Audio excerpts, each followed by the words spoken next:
কখনো স্থায়ীভাবে কোনোভাবেই একটা দেশের শাসন ক্ষমতা দীর্ঘ সময় ধরে রাখতে পারে নাই।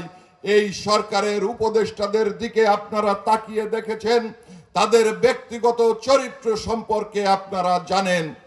এই ইউনূস গ্রামীণ ব্যাংক প্রতিষ্ঠার মাধ্যমে বাংলাদেশের সম্পদ লুটপাট করেছেন। আসিফ নজরুল বঙ্গবন্ধুর আত্মজীবনী পড়ে তিনি জীবনে কোনোদিন এত সুন্দর বই পান নাই এ কথাও বলছে।